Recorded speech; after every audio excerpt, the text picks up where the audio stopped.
오늘 주제 인도하시는 하나님, 다음 주까지 말씀 나눌 텐데요.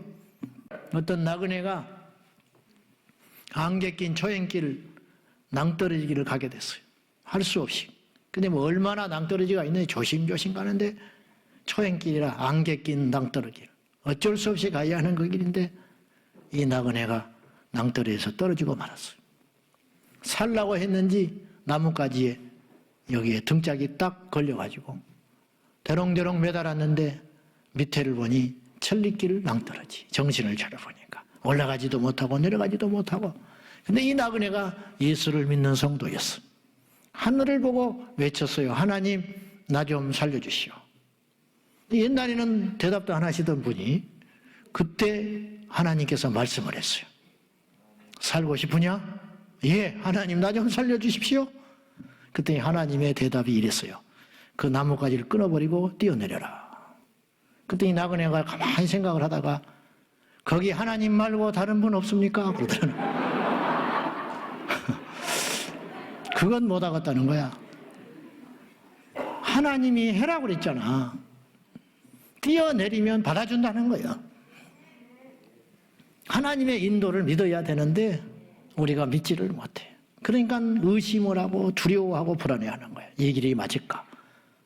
성경에 예수님께서 말씀하신 바가 이 길이 맞는데 또 아무리 기도를 해봐도 이것은 바른 길인데 근데 어려움이 있으면 의심을 하게 되는 거죠. 아브라함에게 하나님이 어느 날 오셔서 짐 챙겨라.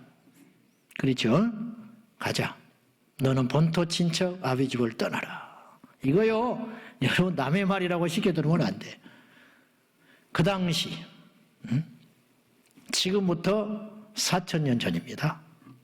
치안이 지금도 불안한 나라들이 얼마나 많은지 아세요? 우리나라 치안은 그래도 좋은 편이야. 밤에 편의점에 슬리퍼 신고 왔다 갔다 하면서 라면 사라고 하는 나라가 세계에서 몇 나라가 없어요. 미국도 그렇게 못해. 무서워서. 낯선 외국에도 가려면 불안하고 몇 번씩 확인하고 정말 안전한가 정보를 구하고 먼저 간 사람들한테 경험을 듣고. 근데 그 옛날 4,000년 전에 75세 된 아브라함에게 주님이 오셔서 짐 싸라. 내가 너에게 인도할 곳으로 가라. 어떤 것도 보장하지 않았어요. 그냥 가라는 거야. 근데 아브라함이 기가 막히게 갔는데 뭘 갔냐? 말씀을 따라갔다고 그랬어요. 그게 무슨 말이냐면 하나님께서 가라 하는 그 명령을 믿고 갔다 그런 뜻이에요. 어떤 것도 보장하지 않았어요. 어쩌다가 아브라함은 부자 됐어요. 부자가 된다고 하시지 않았어요. 가다 보니까 어느 날 부자가 돼 있었어요. 어느 날 하나님만 따라가다 보니까 자식이 생긴 거예요. 그것이 아브라함의 생애였어요. 그냥 하나님이 가자 하면 가는 거야. 무턱대고. 아브라함의 아들 이삭이 나중에 장성에서 틀을 잡고 사는데 그 해에 아브라함 때에 있었던 것만큼 엄청난 흉년이 왔어요. 근데 그 지역만 오는 게 아니고 그 지역만 오면 옮기면 되지. 천하의 흉년이 들었다 그랬어요. 그러니까 그가 거하고 있는 그 지역 수백 킬로미터 안에는 완전히 흉년이 들어버린 거예요. 그러니까 죽어가는 사람이 있고 굶주려 가는 가축이 있고 농사는 안 되고 양은 파리하여 죽어가고 그야말로 뭐 어떻게 해볼 수가 없죠. 여러분 어려워지면 사람들은 모입니다. 도심으로. 거지를 하더라도 국어를 하더라도 사람 있는 데 가서 해야 할 거 아니에요. 그래서 애굽으로 내려가는 거야. 이게 본능이에요. 애굽으로 가. 그 당시 최고의 도시가 애굽이니까. 그런데 상식적으로 이삭도 짐을 싸서 식구들을 살려야 하니까 그리 가야 하는데 하나님께서 명령을 하세요. 가지 마라. 내가 너에게 명한 곳에 거해라. 그랄 땅에 가라. 이삭은 그랄 땅에 거합니다. 근데 하나님의 인도하심과 명령에 순종하여 그랄에 머물렀는데 그 해에 어떤 일이 일어났냐? 100배 결실을 했다고 그랬어요. 여러분 지금도 100배의 수입을 얻는 것은 만만치 않아요. 자본주의 사회 속에서. 하루아침에 부자가 되는 이 세상도 100배의 수익을 창출하는 게 어렵다고 해요. 근데 그 옛날에 농사를 지어서 양을 쳐서 100배의 수입을 얻었다? 이건 상상할 수 없는 일이야. 그 해에 1년 만에 그렇게 됐다. 무턱대고 하나님의 인도하심을 믿고 갔더니 그런 일이 생겼다. 기드온이 미디안과 싸움을 하러 가는데 32,000명이 모였어요. 미디안은 더 많아요. 근데 하나님이 너무 많다는 거야. 옛날에는 육탄전이잖아요. 칼 들고 싸우는 시대 아닙니까? 사람이 많을수록 유리하는 거예요. 이건 뭐 다른 실력이 필요 없어. 사람이 많으면 이기는 거예요. 총을 쏴야 숫자가 무시되는데 옛날엔 다다익선, 많을수록 전쟁은, 고대 전쟁은 유리하게 돼 있어요. 이 숫자도 불안해 죽겠는데 이길까 말까 하는데 하나님이 너무 많다는 거예요. 두려워하는 자 돌려보내라. 그럼 돌아가라 그랬더니 22,000명이 떠나버리고 10,000명만 남았어요. 이것도 안 돼요. 이것도 많다는 거야 하나님이. 그러면서 겨울가에 가더니 물을 마시게 해라. 그리고는 300명을 추수해요. 300명을 추리고는 하나님께서 이들과 전쟁하라는 거야. 이 말이 되는 소리입니까? 근데 하나님께서 승리하게 하셨어요. 자, 이 세 이야기, 이런 이야기는 성경에 셀 수도 없이 많습니다. 셀 수도 없이 많아. 그 하나님이 우리 하나님이야. 우리는 인도 안 하실까? 여러분, 하나님이 우리를 인도하셨어요. 지금 인도하고 계세요. 그리고 앞으로 인도하신다니까. 앞으로. 지금은 몰라요. 사람이요, 그때는 자기가 하나님이 함께하는 줄을 몰라. 그때는 하나님이 왜 그러시는지 잘 모른다니까요. 아브라함이 알았습니까? 떠나라. 모르지요. 계획을 뭘 세워요. 그냥 떠난 거지. 이삭에게 그랄에 머물러라. 그러면 내가 100배 축복을 할게. 안 그랬어요. 그냥 애굽에 가지 말고 그랄에 머물러라. 기드온에게 300명만 추스려서 가라. 그러면 내가 이기게 해줄게. 안 그랬다니까요. 보내라 300명 됐다. 가자 그런 거예요. 그냥 무턱대고 인도하심에 따라 가는 거예요. 시편 23편에 다윗이 여호와는 나의 목자시니 내가 부족함이 없으리로다. 목자예요. 양은 목자가 가자는 대로 가면 돼요. 내게 부족함이 없다. 내가 왜 부족함을 걱정하냐? 걱정은 목자가 하는 거예요. 양은 아무런 생각이 없어요. 가라 하면 가고 자라 하면 자고 먹으라 하면 먹고, 그것이 양의 숙명이에요. 우리가 양이잖아. 무슨 계획을 세웁니까? 우리가 계획대로 됩니까? 된 사람 손 들어봐. 여러분의 계획대로 했으면 큰일 나요. 거꾸로. 우리 계획은 다 대통령이었잖아. 여자는 간호사고. 소는 누가 키워? 계획대로 안 돼요. 어떤 목사님이 그러더만 우리 계획대로 안 되는 일은 참으로 좋은 일이라고 그러더만. 그 말도 곱씹어 보니까 엄청난 내공이 있는 말이요. 그분이 보통 말을 한 건 아니라고 봐요. 맞다. 우리의 계획대로 안 되는 일은 너무 좋은 일이래. 우리 계획대로 됐으면 망하든지 죽든지 지금 세상에서 헤매고 다니는 거예요. 우리 계획대로 안 되고 하나님의 계획 안에 우리를 인도하심으로 인하여 감사를 할 수밖에 없는 거예요. 그때는 모른다니까. 그때는 원망이 나오지. 그때는 이해할 수 없죠. 1년만 지나봐. 50%가 알게 돼. 20년만 지나봐. 10년만 지나봐. 7, 80% 깨닫게 돼. 죽기 전에 90%를 알아요. 주님 앞에 서면 100% 알게 돼요. 그랬구나. 주님이 맞으십니다. 그렇습니다. 덕분에 내가 여기 왔습니다. 덕분에 내가 살았습니다. 덕분에 내 재산을 지킬 수 있었습니다. 덕분에 내가 살 수 있었습니다. 그런 말 반드시 하게 돼 있다니까요. 그러니까 우리 인생은 믿음으로 살면 편하지요. 양이 왜 염려를 하냐고. 비가 와도 왜 염려를 하냐고. 가뭄이 있다고 왜 양이 염려를 하냐고. 목자가 어련히 알아서 할 텐데, 데리고 다닐 텐데, 비를 맞게 할 텐데, 늑대가 나타나는 걸 왜 염려하냐고. 목자가 알아서 다 처리해 줄 텐데. 그게 믿는 자의 능력 아닙니까? 믿는 자의 능력. 자, 하나님을 믿는다면 끝까지 믿으라고. 중도에 믿다가 떨어진 사람이 한둘이 아니야. 여러분, 천국의 문턱에서 나가 떨어진 사람이 너무 많아요. 천국의 문고리를 잡고 그 앞에 죽어버린 사람 없을 것 같습니까? 가룟 유다가 그랬잖아. 가룟 유다가 예수님의 제자였어요. 예수님의 제자가 어떻게 천국을 못 가요? 근데 못 갔잖아요. 부자 청년이 천국의 문턱에서 나가 떨어졌어요. 예수님께 나왔습니다. 어떻게 하면 내가 영생을 얻겠습니까? 율법은 지켰냐? 지켰습니다. 어릴 때부터 지켰습니다. 그래? 근데 너에게 한 가지 부족한 것이 있다. 뭡니까? 눈이 막 반짝반짝 해가지고 그거 내가 지키겠다는 거예요. 너 돈 많지? 그거 다 팔아서 가난한 사람한테 주고 나 따라와. 못해요, 그거는. 그리고 근심하고 돌아갔잖아요. 예수님 만났고 천국에 갈 수 있는 절호의 기회를 얻었는데 못 간 거예요.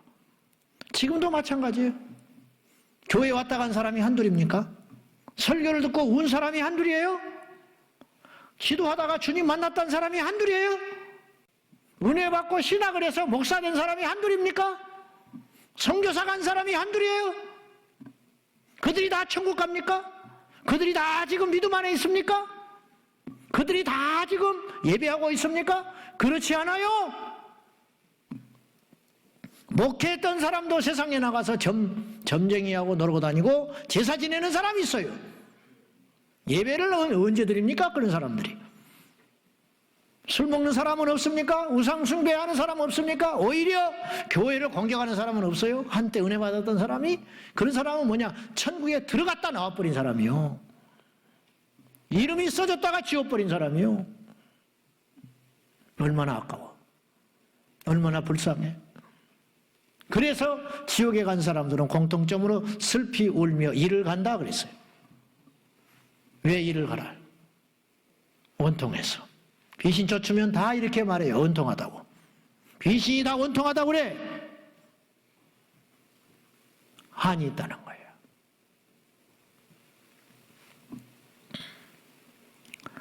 오늘의 주제는 우리를 인도하시는 하나님이신데 광야에 나온 이스라엘 백성들은 광야 체험을 해본 적이 없습니다.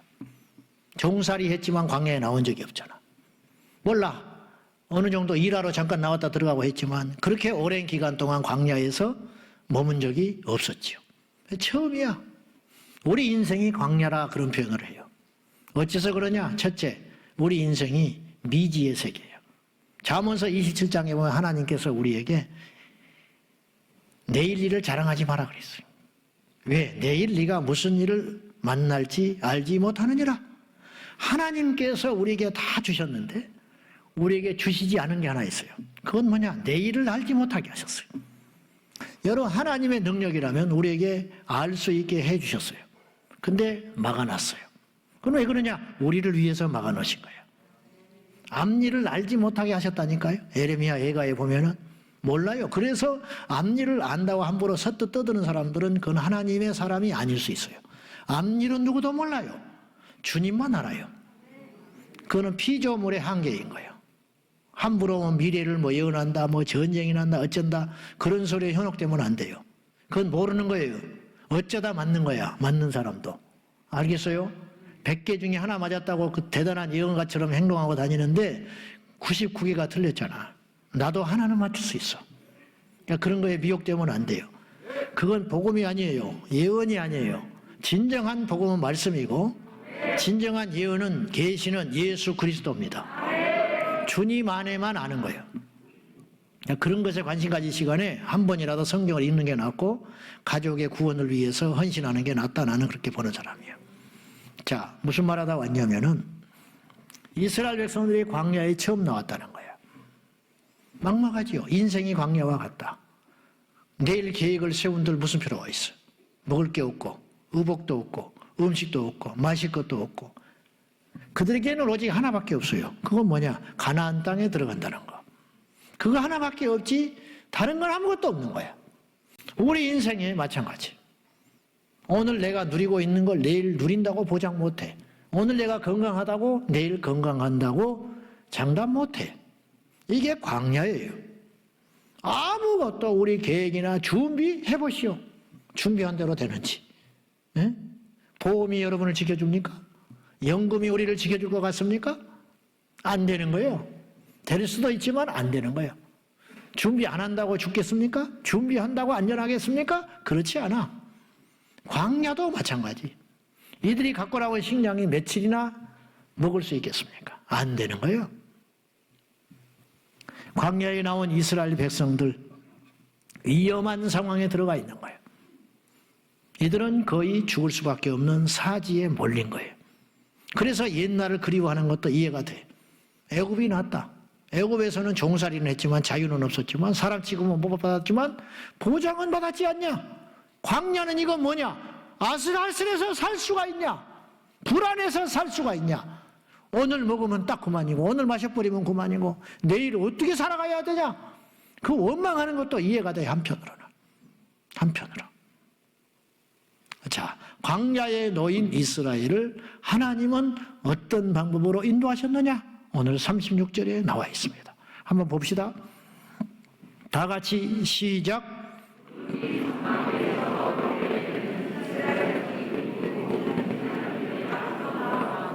37절까지 시작.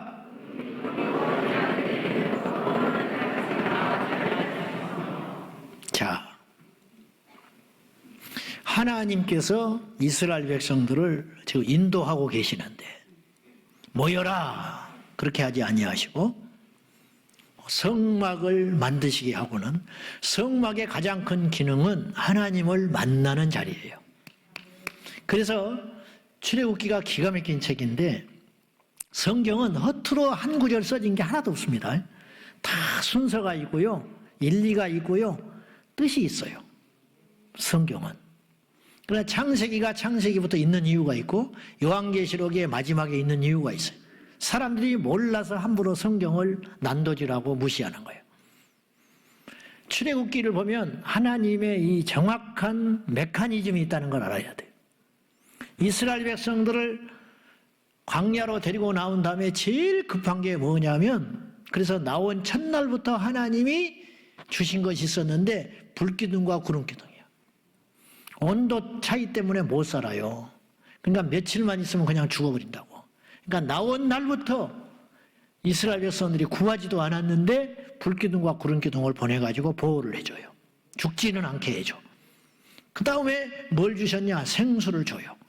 음식은 보름을 안 먹어도 살아요. 그러나 물은 며칠 안 먹으면 큰일 나요. 더군다나 사막에서. 여러분 집에 가셔서 성경을 다시 읽어보세요. 출애굽기. 그대로 그렇게 돼 있어요. 불기둥, 구름기둥, 급한 것부터, 그 다음에 생수, 그 다음에 만나. 만나 주고 생수 준 게 아니라니까. 목말라 죽으라고? 그러니까 성경은 사실인 거예요. 이것이 뒤엉켜 있으면 성경은 믿을 수 없는 책이에요. 아시겠어요? 무슨 말인지? 왜냐? 과학적이지 않거든. 근데 이게 정확하다니까. 그리고 나서 한숨 돌리고 주님께서 모세를 부르더니 뭘 주시냐면 율법을 줘요. 이제 이스라엘 백성들 데리고 광야에서 살려면 룰이 있어야 되잖아. 법. 그러니까 이거 지켜라. 하나님과의 법, 너희들끼리의 법. 십계명. 그리고 거기 세세한 법들. 이건 먹어라, 이건 먹지 말아라. 상대를 대할 때는 이렇게 해라. 가정생활은 이렇게 해라. 여자는 이렇게 하고 남자는 이렇게 하고 종은 이렇게 하고 자녀는 이렇게 하거라. 어떤 분쟁이 일어났을 때는 이렇게 해야 된다. 정확하게 꼼꼼하게 세밀하게 이스라엘 백성이 알도록 딱 손에다가 지어줘 버려. 그 법을 주신 다음에 하나님께서 뭘 하시냐면 성막 설계도를 줘요. 성막을 지어라. 그리고 재료는 어떻게 지며 크기는 어떻게 지며 정확하게 성막을 짓게 만들고 그 다음에 제사장을 세워서 제사장은 어느 출신으로 세우고 제사장의 옷까지도 하나님이 간섭을 하시면서 역할을 다 부여해줘요. 그리고는 이스라엘 백성들이 성막을 딱 완성한 거예요. 지금 기가 막힌 대역사가 완성된 거예요.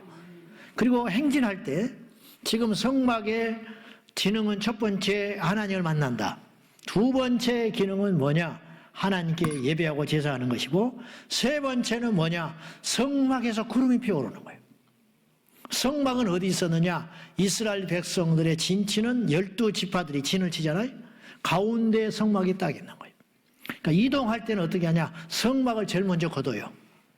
성막을 걷어가지고 성막을 앞장 세워. 그리고 구름을 따라가요. 구름이 성막에서 피어올랐잖아. 구름이 어떻게 해서 성막에서 피어올라? 연기도 아니고. 구름은 하늘에 있는 것인데, 그러니까 기적이죠. 매캐한 냄새도 안 나는데 공중에 있어야 할 구름이 성막에서 생겨가지고 그 틈을 타고 올라가니 이건 하나님의 사인 아닙니까? 그래서 그 구름을 피어오르는 순간에 이스라엘 백성들은 밤이든 낮이든 밥을 먹든 뭘 하든 싸움을 하다가도 짐을 싸는 거예요. 하나님이 가라한다. 이따 싸우자. 이따 가고 싸우자. 그래서 성막을 레위인들이 이제 수습을 하지요. 가지고 전부 짐을 싸서 성막을 앞장서고 가고 12지파들이 짐을 싸가지고 뒤에 행진을 해가 가는 거예요. 그리고는 구름이 멈추는 곳이 있을 거 아니에요. 그건 뭐예요? 이곳에 진을 쳐라 그 소리야. 자기들이 볼 때는 좀 못마땅해. 조금만 더 가면 더 좋을 것 같아. 그러나 하나님의 뜻은 이곳이야. 여기 좀 더 있었으면 좋겠어. 옛날에 있던 데보다 좋으니까. 근데 하나님이 구름을 피어오르더니 가자고 하시는 거예요. 이렇게 인도하시는 거야. 틀림없어요. 알고 봤더니 가야 했어요. 알고 봤더니 이 자리여야 했어요. 이스라엘에서는 성경에 낱낱이 기록되어 있지 않지만 이런 일이 너무 많았을 거 아닙니까? 그래요, 안 그래요? 40년 동안 온갖 일이 많았을 거 아니에요? 온갖 위협이 있었을 거 아니에요? 온갖 축복이 있었지 않겠어? 온갖 기적이 있지 않았겠어? 가까스로 위기를 모면한 일은 얼마나 많을까? 그때마다 하나님이 개입하시고 인도해 가시는 거예요. 그래서 이스라엘 백성들의 숫자가 축이 안 나요. 40년 전에 나온 숫자와 민수기에 보면 요단강 건너 가나안 땅에 들어가기 직전에 다시 계수했을 때 멤버는 바뀌었는데 숫자는 똑같았어. 이게 하나님의 역사. 사람은 바뀌었는데 그 규모는 그대로야. 그리고 그들이 말씀으로 무장하여 기적과 말씀과 믿음으로 무장한 여호수아 만나 세대가 가나안 땅에 들어가서 파죽지세로 가나안 땅을 5년 만에 정복해버리는 거예요. 숫자도 적은데 병기도 부족한데 이게 하나님의 능력이라. 여러분, 우리가 못 배우면 어때? 세상에 지식이 좀 부족하면 어때? 우리에게는 하나님이 계시잖아. 이스라엘 백성들이 잘나서 광야에 살았어요? 똑똑해서 가나안 땅을 정복했습니까? 다윗이 정치력이 있고 가문이 좋고 지혜로워서 왕이 됐습니까? 아니지요. 믿음 하나. 아브라함이 똑똑해서 유능해서 능력이 있어서 시대를 잘 파악해서 318명의 그 옛날에 사병을 거느리면서 그렇게 떵떵거리면서 권세 있는 삶을 살았습니까? 왕이 와서 화친하자고 할 정도로? 아니지요. 아브라함은 아무것도 아니에요. 그냥 시골 노인이야. 근데 하나님의 인도하심에 순종했더니 주님께서 그를 약속대로 네가 모든 열방 중에 유명한 자가 된다. 내가 네 이름을 창대케 할 것이다. 네 후손은 바다의 모래와 하늘의 별처럼 많아지게 될 것이다. 그대로 실천하시고 이루시는 하나님, 그 하나님이 우리를 인도하고 계시다. 누가 우리를 막아? 세상의 권세가 막아? 왕이 막아? 우리를 방해하고 죽일 수는 있죠. 그러나 하나님의 역사는 못 막는 거예요. 못 막아요. 주님께서 그 성막에 피어오르는 구름으로 이스라엘을 인도하셨다면 그것이 사인인데, 오늘 하나님께서 우리에게 인도하시는 방법은 뭘까? 분명히 있다는 거죠. 여러분, 시대와 상황은 다르나 하나님의 살아계심은 여전해요. 그러니까 지금 성막이 없잖아요. 그럼 우리는 뭘로 인도받냐? 그럴 필요가 없는 거야. 오늘 그 사람은 옛날에 있었는데 지금 없잖아. 그럴 필요가 없는 거야. 그 사람 대타가 있어요. 우리가 아직 몰라서 그렇지. 구름이 없을 뿐이지 하나님 우리를 인도하고 계시다니까요.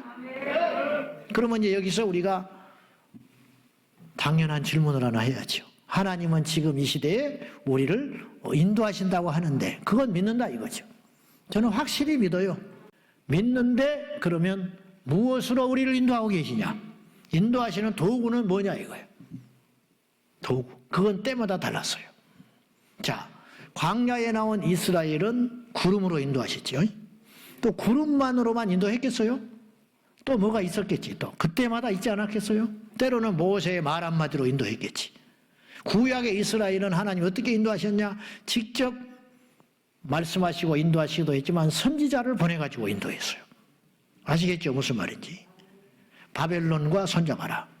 애굽을 멀리해라. 막 이런 식으로 계속 선지자들의 말을 통해서 주님께서 인도하신 거예요.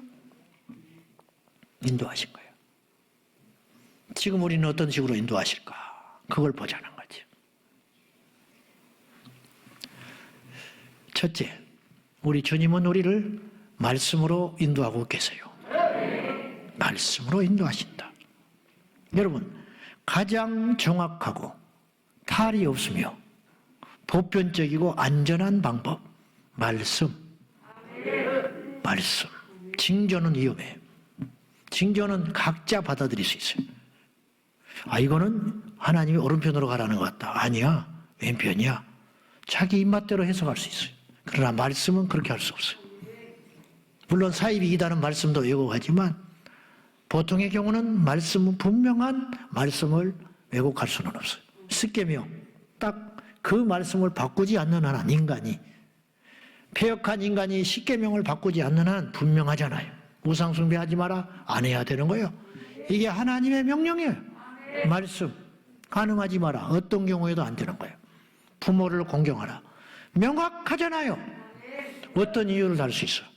형편이 그래서 어쩔 수 없어서 통합니까? 안 되는 거예요. 말씀을 어떻게 바꿔? 말씀을 어떻게 타협해? 하지 말라는 건 하지 말고 하라는 건 하면 되지. 왜 그걸 바꾸려고 그래 자꾸? 바꾸니까 죽는 거죠. 바꾸니까 망하는 거지. 바꾸니까 하나님 떠나는 거죠. 자, 그래서 말씀은 가장 정확하고 보편적이고 안전하게 우리를 인도하시는 하나님의 방법이다. 그 시대와 환경과 사람에 의해서 영향받지 않아요. 말씀은. 그러니까 아브라함이 하나님의 명령으로 인도함 받았다. 우리도 말씀으로 인도받는 생애가 되는 거죠. 하나님께서 아브라함에게 말씀하셨다는 것은 무슨 뜻이냐면 내가 너를 인도한다 그런 뜻이에요. 그래서 데리고 다니시잖아요. 이리 가라 저리 가라 이렇게 해라 머물러라 이건 하지 말아라. 내년 이맘때 네게 아들이 있으리라. 준비하라는 거야. 내년 이맘때 약속의 성취, 내가 너한테 네 씨를 준다고 그랬지? 하갈에서 난 이스마엘은 진정한 네 씨가 아니야. 내년 이맘때에 내가 아들을 줄 것이다. 그러니까 하갈이 믿지 못하고 피식 웃었어. 이 나이에 무슨 아들을 줍니까? 그랬더니 피식 웃으니까 그 이름, 웃는다는 뜻이 이삭이 돼버렸어. 기가 막히죠. 하나님이 어쩌면 직구죠. 너 이놈. 그래서 이제 평생 사실은 우리는 뜻을 모르니까 이삭 하지만 하갈은, 사라는 주님 앞에 죄송한 거야.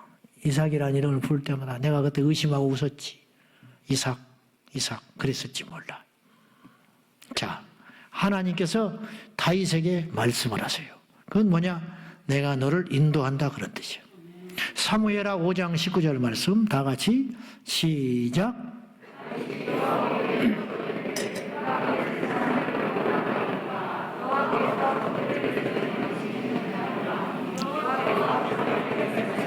올라가라. 내가 반드시 블레셋 사람을 내 손에 넘기리라 하신지라. 블레셋과 전쟁하러 가는데 올라가서 지금 싸울까요 말까요? 타이밍이 맞습니까? 모르겠다는 거야. 괜히 올라갔다가 지면 어떻게 해? 올라갈까요 말까요? 하나님께서 올라가라. 내가 네 손에 블레셋을 붙이리라. 신났죠? 올라갔죠? 자, 사무엘하 5장 23절 다시 시작.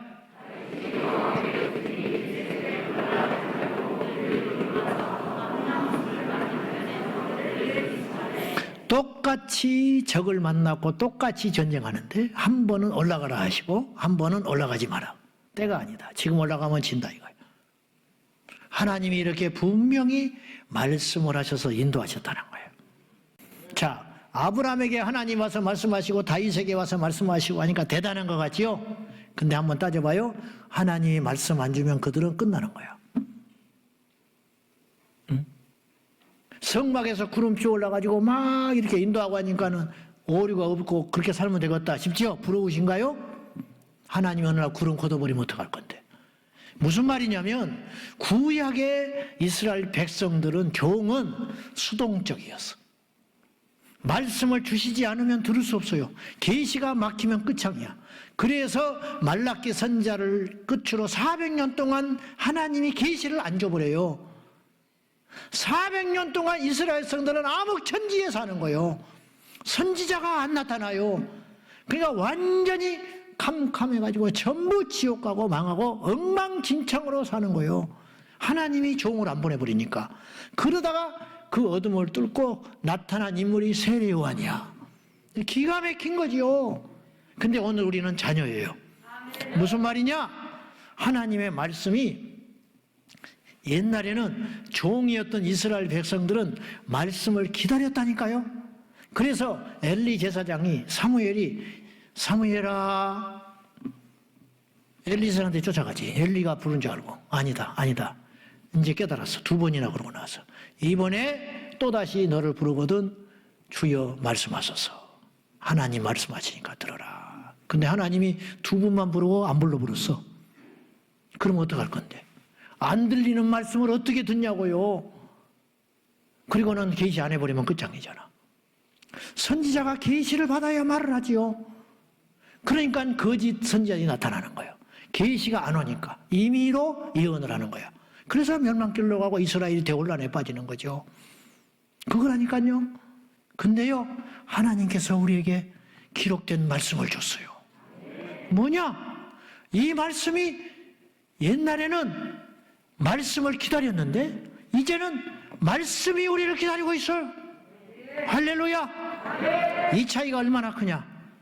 말씀이 기다리고 있으니까 내가 길을 가려면, 인생의 결정을 하려면, 어떤 것을 선택하려면 말씀으로 돌아가면 돼요. 말씀 안에 길이 있어.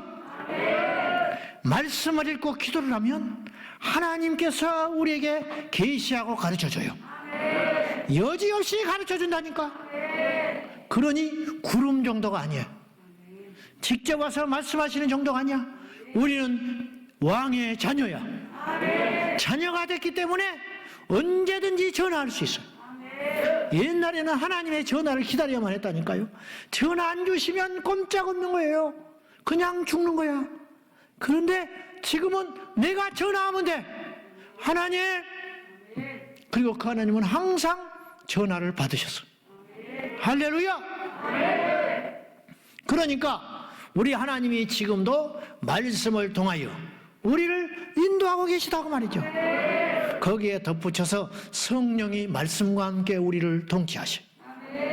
자, 성령께서 우리를 말씀으로 인도하셔서 함께 하시는데, 자, 성령님이 내 안에 오셨잖아요. 구약에는 성령이 잠깐만 역사한 거예요.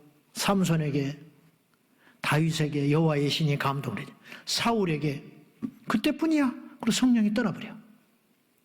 마가의 다락방 오순절 역사 이후로 성령이 번물처럼 믿는 모든 자에게 후히 주시기 시작했다.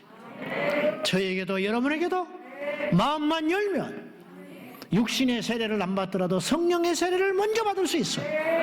우리 대모는 교회 첫날 가서 성령의 불 받았어요. 얼마나 엉터리로 예수를 믿는지 교회를 50년 다녀도 성령의 세례를 못 받은 사람이 있어요. 우리 교회도 있어요. 내가 불러 세워볼까?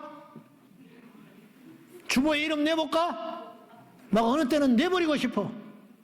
안수집사인데 불을 못 받아서, 권사인데 불이 없어, 주의 종인데 불이 없어.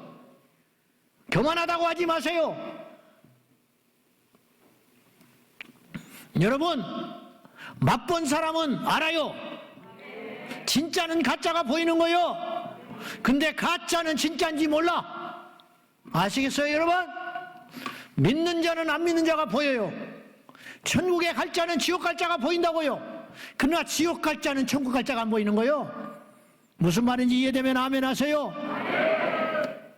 하나님 만난 사람은 못 만난 사람이 보인다니까. 근데 하나님 안 만난 사람은 아무것도 안 보이는 거요. 그래서 믿는 자, 구원받은 자, 거듭난 자, 예수 만난 자가 먼저 가서 복음 전하고 울고 사정하고 그러는 거예요. 왜? 자기가 예수를 맛봤기 때문에, 예수를 만났기 때문에, 길이요 진리요 생명이신 예수를 만났기 때문에. 그래서 세상 사람들은 교회를 이해 못하는 거예요. 성령 안에 있지 않으면 죽었다 깨도 이해를 못해. 그래서 어쩌고 저쩌고 하는 거예요. 성령께서 우리를 인도하고 계시다니까. 제 이야기를 해서 죄송하지만 이해하고 들으셔요. 제가 어떤 설교를 할까요? 하나님 앞에 기도해. 여지없이 주님께서 떠오르는 영감이 있어요. 오늘 이것도 주일날도 그렇고 한 번도, 오늘 또 주님 앞에 기도했을 때 내 마음속에 단어를 주시든지 어떤 본문을 주시든지 어떤 사건을 주시든지 해가지고 설교가 착착착착착 짜맞춰서 만들어가는 거예요. 저만 그래요? 아니야. 이 땅에 주께 엎드리는 모든 설교자에게 성령께서 지금도 인도하고 말씀하고 계시다니까. 그럼 어떤 본문으로 설교를 할까요? 30초도 안 돼서 본문이 딱 생각이 나요. 그래서 이거 출애굽기 40장 딱 선택한 거예요. 본문, 내용, 예화, 척척척척. 저만 그러는 게 아니에요. 한 번도 30초 이상이 지나지 아니하고 설교를 내용을 쓰다가 막힐 때가 있잖아요. 그러면 화살 기도를 해요. 하나님, 어떻게 해요?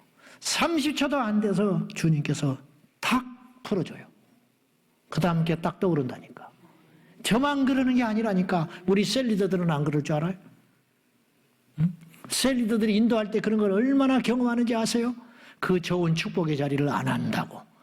아이고, 못 하겠다고. 응? 그리고 시켰으면 생명을 다해서 하라니까? 영혼을 살리라니까? 왜 목사를 보고 하냐고? 왜 교회를 보고 하냐고? 하나님이 세워서 셀리더 하라고 그랬는데. 왜 한 영혼을 이렇게 소홀히 하고 영혼을 세우지를 못하냐고. 응? 성령께서 우리에게 이렇게 인도하고 계시는데, 요한복음 14장 26절 다 같이 시작. 보혜사 곧 아버지께서 내 이름으로 보내실 성령, 그가 너희에게 모든 것을 가르치고 내가 너희에게 말한 모든 것을 생각나게, 그렇게 하고 있잖아. 가르치신대. 성령께서 우리에게 가르치고 있다니까요. 성령을 보내사 성령이 하시는 일이 많은데 그 중에 이 중에 하나가 우리를 가르쳐서 우리를 인도하신다는 거예요. 데리고 다녀요. 우리가 그 성령의 인도를 둔감해서 받지 못해서 문제지, 받기만 하면 하나님께서 아브라함하고는 다윗하고는 모세하고는 비교할 수 없는 365일 순간순간 24시간 분초분초 성령께서 우리를 인도하고 계시다니까요. 그 어떤 분이 이건 조금 조심해서 들어야 할 이야기인데, 백화점에 가니까 2천만 원짜리 모표가 있었어. 옛날에 유행할 때. 이게 사고 싶어 미치겠는 거야. 교회 권사가. 능력도 있어. 그래서 몇 번을 들락날락 하다가 살까요 말까요. 성경을 봐도 모피를 사라 마라는 없어. 그렇잖아요. 그러니까 이제 그 앞에 가서 만지고 이제 딱 살려고 맘먹는 순간 성령께서 불편한 마음을 주시는 거야. 이 가죽 껍데기 입고 다녀서 뭐 할 거냐. 날씨도 춥지도 않은데. 선교사가 굶어 죽어가고 있어. 주님이 그렇게 말하셨어. 생각지도 않은 음성을 툭 주시는 거지. 안 사는 거죠. 성령이 우리를 그렇게 인도하신다니까. 어떤 사람은 이제 둔해가지고 하도 이빨을 안 닦으면 더러운지도 모르고, 목욕을 1년, 2년 안 해버리면 때가 낀지도 몰라. 가렵지도 않아, 이제 나중에. 그렇듯이. 아시겠죠? 무슨 말인지? 성령께서 음성을 주시고 인도하시는데 그것조차도 맨날 불순종하고 사니까 이제는 계속 주님이 인도하심에도 불구하고 자기가 알아듣지를 못하는 지경에 갈 수는 있어. 자, 말씀으로 인도한다고 그랬죠? 그 부분만 이야기하고 마무리하겠는데, 그래서 우리에게 주신, 인류에게 주신 최고의 선물은 기록된 바이블이라 할 수 있어요. 이 성경. 말씀은 선포된 말씀 설교가 있고, 기록된 말씀 성경이 있고, 내적으로 우리에게 주시는 음성의 말씀이 있다고 볼 수 있는데, 이 중에 내적인 음성은 조금 위험해요. 왜냐? 내가 주관적으로 해석할 수 있어요. 내가 오른쪽으로 가고 싶으면 내 안에 성령께서도 오른쪽으로 가라고 말씀하시는 것 같다 이 말이에요. 무슨 말인지 아시겠죠? 그러나 주님은 그렇게 말하신 적이 없을 수도 있어요. 그러니까 그거는 참고만 할 뿐이지 절대적인 기준이 되면 안 돼요. 근데 시대와 때와 환경과 장소와 사람과 상관없이 항상 정확하고 냉철하고 분명하게 우리를 인도하시는 방법이 있는데, 기록된 말씀. 이걸로 인도함을 받으면 틀림없다. 그러니까 진짜인지 가짜인지 이걸 통해서 아는 거예요. 그러니까 감정으로는 저 말이 맞아. 근데 성경을 보니까 틀렸어. 그러면 틀린 거예요. 나는 이렇게 가고 싶어. 사람도 이리 가야 된다고 그래. 근데 성경을 보니까 이쪽으로 가야 돼. 그러면 이쪽으로 가는 거예요. 할렐루야? 그래서 그렇게 가면 정확하다는 거죠. 하나님의 말씀은. 여러분, 우리가 겸손함과 열린 마음으로, 그리고 간절한 마음으로 베레아 교회 성도들처럼 말씀을 제대로 받는다면 주님의 뜻과 계획과 인도하심을 정확히 알고 우리가 옳고 그름을 분별하며 우리에게 그 길로 갈 수 있어요. 그래서 성경을 읽는 이가, 전쟁터에서 성경을 읽는 이가 장수라면 그 전쟁은 승리합니다. 만약에 한 나라의 통치자가 성경을 가까이 하고 겸손하게 무릎 꿇고 성경을 읽는다면 그 사람은 백성들을 편안하게 인도할 것입니다. 교회 목회자가 성경에 따라서 목양을 한다면 그 교회는 풍성하고 안전하고 성도들은 기름진 양이 될 거예요. 아비가 성경을 읽고 자식들을 통치하고 지배해 간다면 세상을 따라가지 아니하고 아이들이 질서 안에서 풍성한 자식이 될 거라고. 그러니까 이거 엄청난 선물을 우리에게 주셨다 이 말이죠. 오늘 또 이 말씀을 통하여 우리를 인도하신다는 사실을 꼭 기억하셔야 돼요. 성경은 성경 자체의 권위, 성경 자체의 영원하고 불변하지 않은 확실한 말씀의 권위를 스스로 이렇게 증명을 했어요. 요한계시록 22장 18절과 19절인데 한번 봅시다. 시작.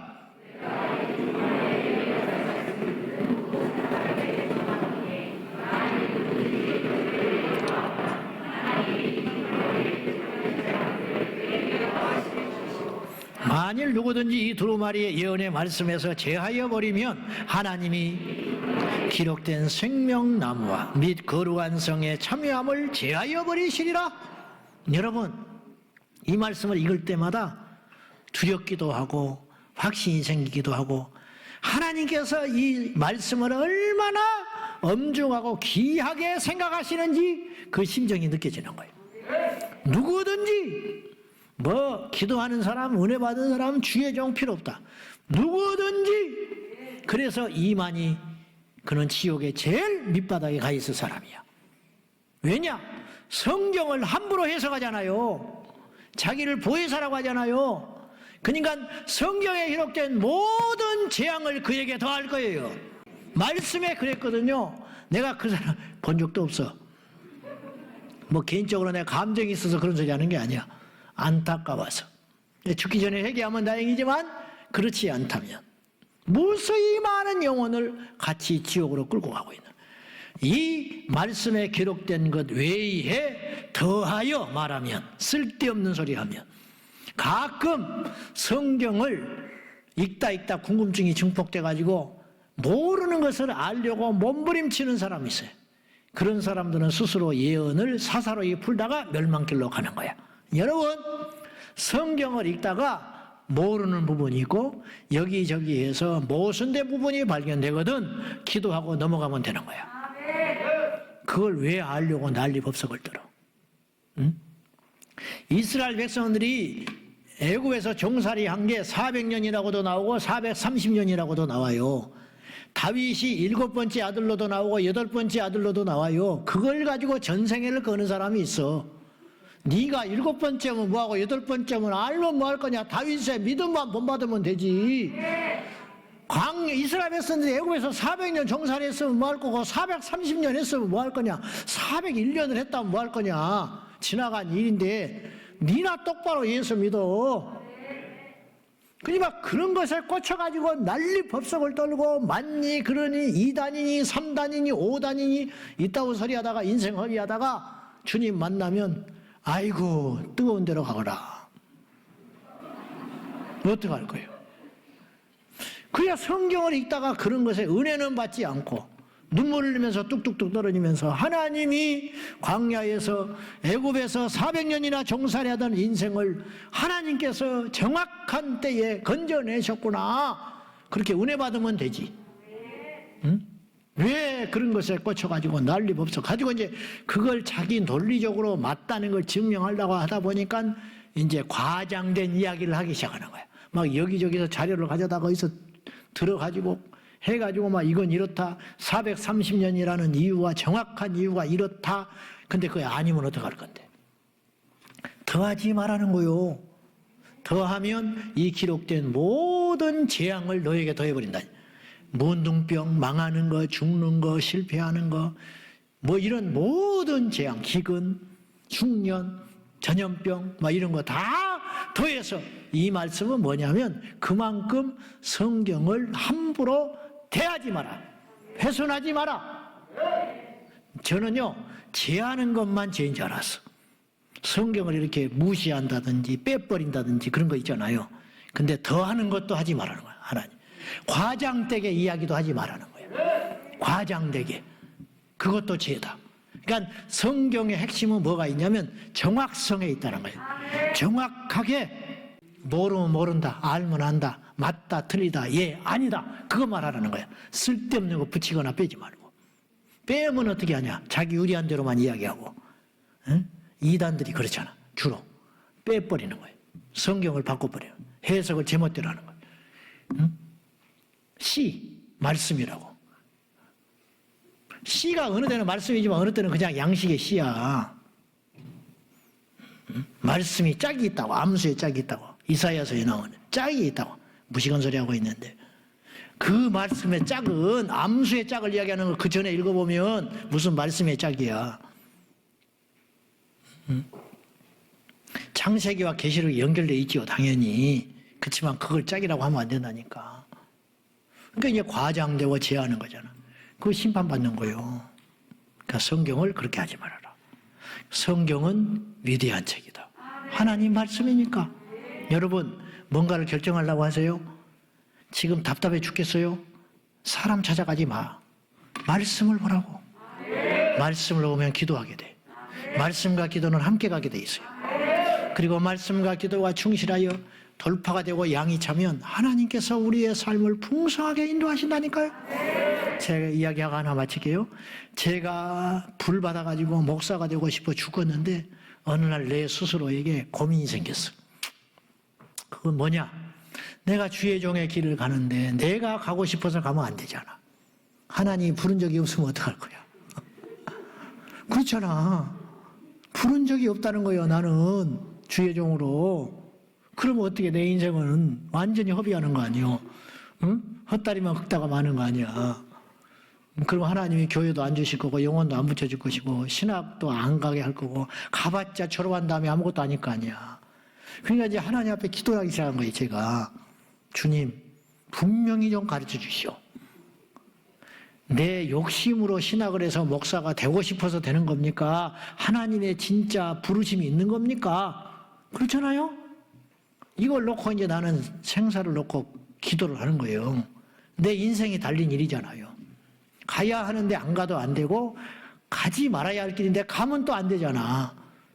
그래서 하나님 앞에 막 절실히 기도를 하는데 항상 그렇듯이 아무 말이 없으셔. 이분이 말이 없네. 그러니까 이제 금식도 했죠. 표 안 내게. 또 누구한테 물어보지도 못해.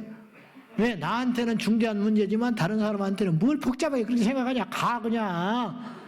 그럴 것 같아. 도움이 안 돼. 끙끙 앓고 있는데 어느 날 기도를 하는데 하나님이 야 이놈아 성경을 봐 그러는 거야.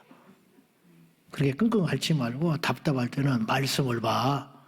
그렇게 말씀하시는 것 같아. 그래서 성경을 어디를 볼까요? 그렇잖아. 이 두꺼운 성경을 언제 다 봐? 이거 다 읽다가 학교도 못 가고 끝나라고? 지금 학교는 내일 모레 가야 되는데 원서 써야 되는데 어디를 볼까요?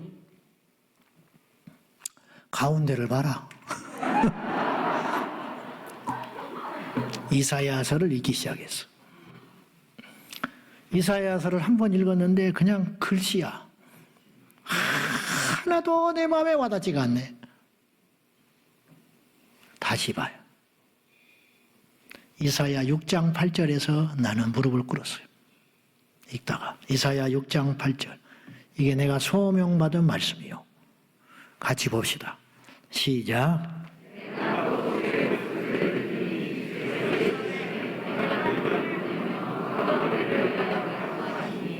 그때 내가 이르되 내가 여기 있나이다 나를 보내소서 하였더니 다른 사람은 어떻게 읽을지 모르나 그리고 내가 이 말씀을 읽었다니까요. 그전에도.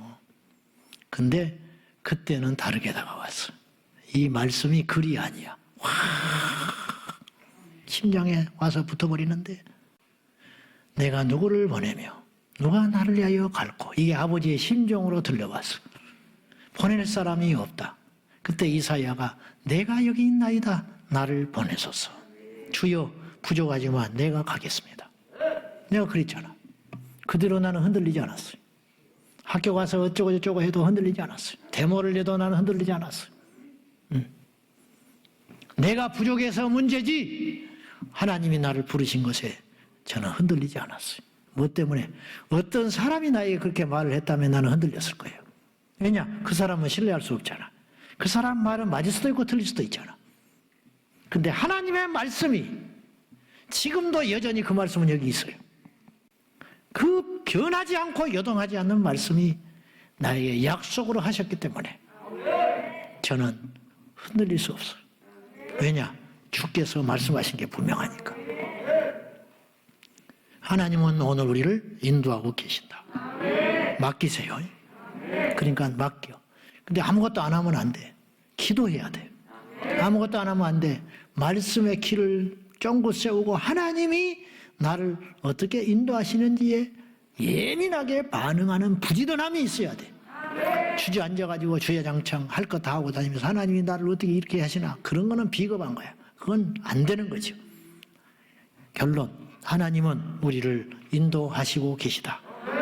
우리가 인정하든 안 하든 알든 모르든 우리 인생이 실수 없는 인생이 되려면 하나님 마음에 합한 인생이 되려면 하나님의 인도하심을 받아야 되는데 하나님의 인도하심을 받는 가장 정확하고 분명한 길은 말씀으로 인도함을 받는 것이다. 설교를 헛되이 듣지 말라고. 성경을 그냥 읽지 말라고.